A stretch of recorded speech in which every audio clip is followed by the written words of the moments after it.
الحق من ربك فلا تكن من الممترين.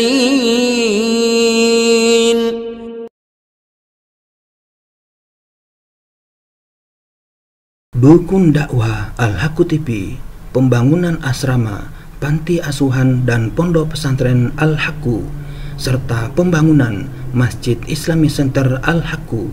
Salurkan donasi Anda melalui Bank Syariah Indonesia dengan nomor rekening 7726170370 dengan kode bank 451 atas nama Muhammad Rais, pengasuh panti asuhan dan pondok pesantren Al-Haqqu.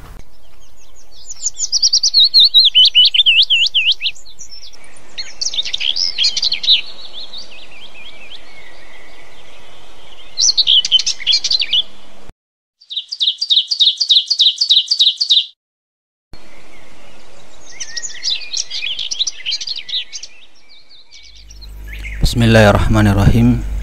Assalamualaikum warahmatullahi wabarakatuh. Alhamdulillahi rabbil alamin.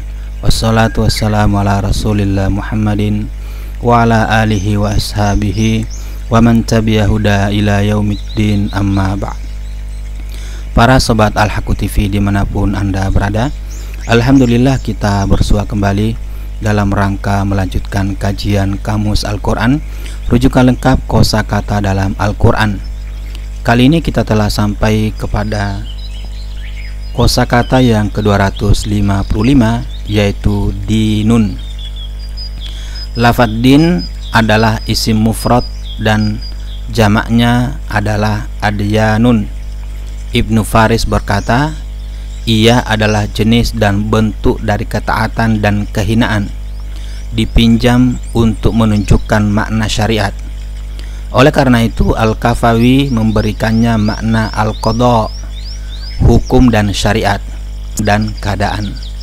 Ad-din juga mengandung makna agama, nama untuk keseluruhan perantara untuk menyembah Allah, mazhab, perjalanan, adat, situasi, paksaan, mengalahkan Islam, beriktikad dengan hati, diucapkan dengan lisan, dan diamalkan dengan anggota tubuh dan sebagainya. Lafaz din disebut 62 kali di dalam Al-Quran, yaitu dalam surah Al-Fatihah, surah pertama ayat 4, Al-Baqarah surah 2 ayat 132, 193, 256, Ali Imran surah 3 ayat 1983, surah An-Nisa surah 4 ayat 46, Al-A'raf surah 7 ayat 29, Al-Anfal surah 8 ayat 39 dan 72, At-Taubah surah 9 ayat 11, 29 dan 33 22 kali, kemudian ayat 36 dan 122, Yunus surat 10 ayat 22 ayat 105, Yusuf ayat surat yang ke-12 ayat 40 76, Al-Hijr surah 15 ayat 35, An-Nahl surah 16 ayat 52, Al-Hajj surah yang ke-22 ayat 78,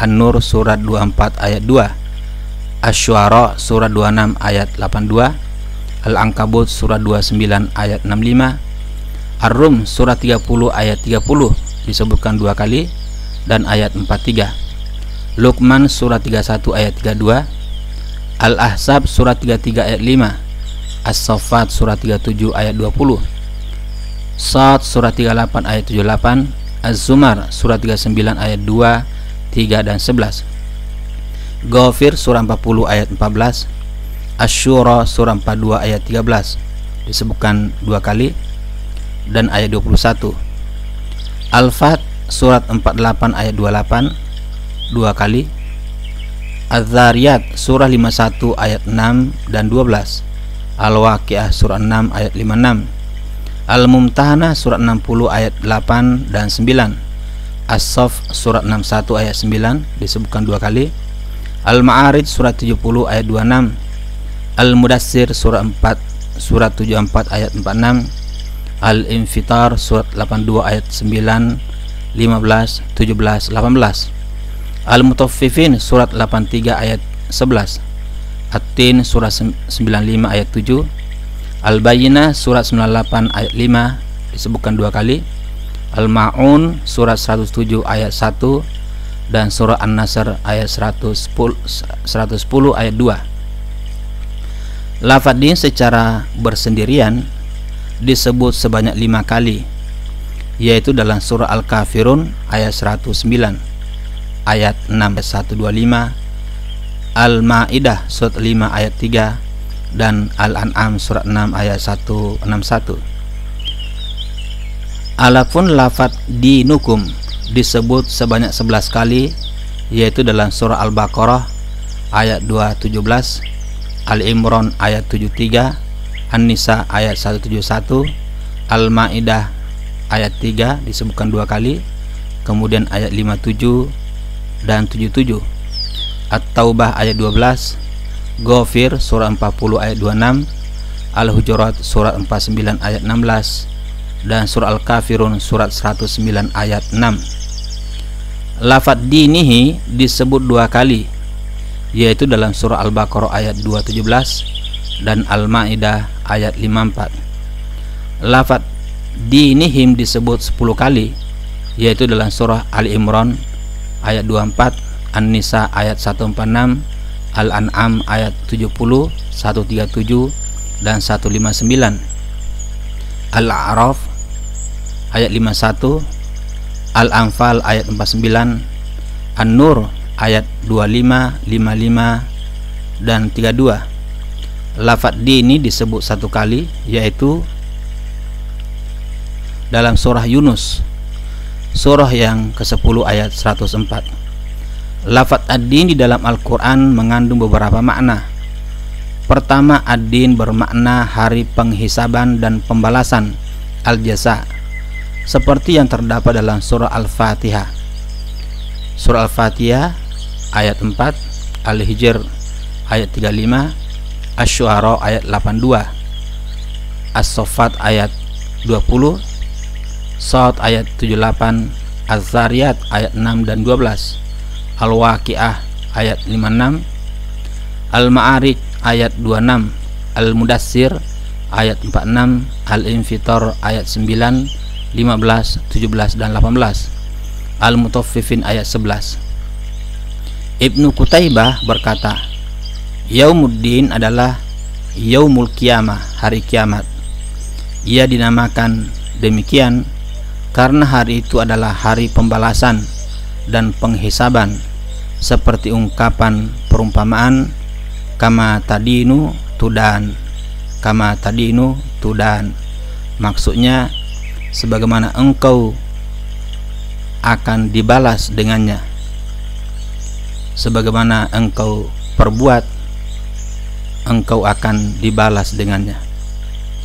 Ibnu Abbas, Ibnu Mas'ud, Ibnu Juraid, Qatadah, dan diriwayatkan dari Nabi SAW, ad-din bermakna pembalasan terhadap amalan-amalan dan penghisabannya. Allah Subhanahu wa taala menyatakan, Yaumaizin yuwaffihimullahu dinahumul haqqa. Maksudnya dinuhum dalam ayat ini adalah hisabuhum atau penghisaban mereka. Yang kedua, ad-din bermaksud atau berarti hukum dan syariat, seperti yang terdapat dalam surah An-Nur ayat 2. Lafadz ini dihubungkan dengan lafadz Allah atau dinullah. Al-Fairuz berkata, ia bermaksud hukum dan syariat. Ia bermaksud hukum dan syariat Allah. Mujahid berkata, ia bermaksud melaksanakan hudud atau hukuman. Ibnu Katsir berkata, ia bermaksud hukum dan syariat Allah. Yang ketiga, ad-din dalam surah Yusuf mengandung beberapa makna karena ia dihubungkan dengan lafadz al-Malik atau dinul Malik, yaitu Ibnu Abbas dan Ad-Dahhak memberikannya arti Sultanul Malik atau kekuasaan raja. Qatadah Muhammad bin Ka'ab Al-Qurazi Ma'mar As-Suddi memberikannya maksud keputusan dan hukum raja.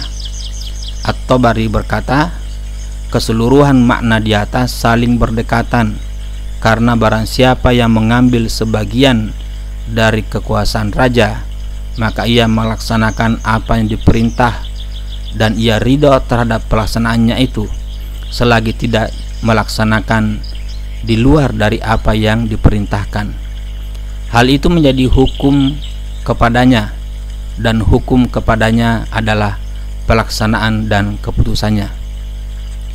Al-Fairuz berkata, Dinul Malik bermaksud politik dan kebijaksanaan raja. Ad-Din bermaksud agama-agama selain agama Islam, seperti yang disebutkan dalam surah Al-Baqarah ayat 193, Al-Anfal ayat 39, At-Taubah ayat 33, Al-Fat ayat 28, As-Saff ayat 9. Ibnu Katsir menjelaskan ayat wa yakuna ad-dinu lillah wa yakuna ad-dinu kullahu lillah.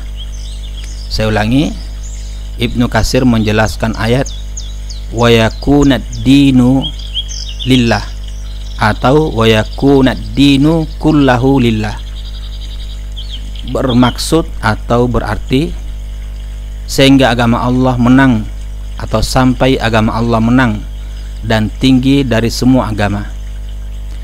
Ibnu Abbas berkata, sampai semuanya mentauhidkan Allah dengan ikhlas. Al-Hasan, Qatadah dan Ibnu Jurair berkata, sampai semuanya mengatakan la ilaha illallah.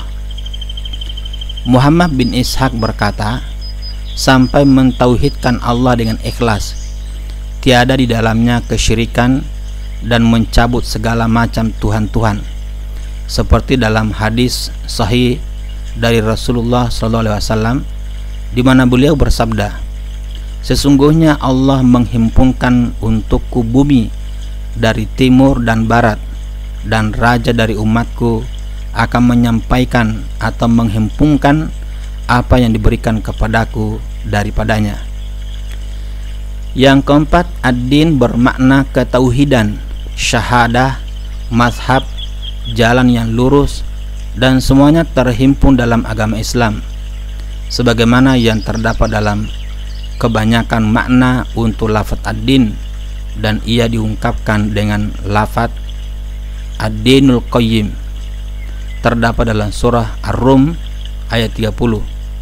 Dalam tafsir Al-Jalalain, ia bermaksud agama yang lurus, yaitu mentauhidkan Allah. Asy-Syaukani berpendapat ia bermaksud agama yang menyuruh mendirikan segala perintah karena Allah atau berpegang dengan fitrah. Dinul Haqq terdapat dalam surah At-Taubah ayat 33, Al-Fat ayat 28 dan sebagainya. Dalam tafsir Al-Maraghi, ia bermaksud cahaya Allah, yaitu agama Islam. Dinul Qayyimah terdapat dalam surah Al-Bayyinah ayat 4. Dalam tafsir Al-Azhar, bermaksud menyembah Allah, ikhlas beribadah, cenderung berbuat baik, sholat dan berzakat. Itulah dia inti agama yang dibawa oleh para nabi. Al-Fairuz berkata, ia bermaksud agama yang lurus, yaitu agama Islam. Ad-dinul khalis terdapat dalam surah Az-Zumar ayat 3. Qatadah berkata, ia bermaksud syahadah, yaitu tidak diterima sesuatu amalan sampai yang beramal itu ikhlas dalam amalannya untuk Allah dan tidak mensyirikkannya.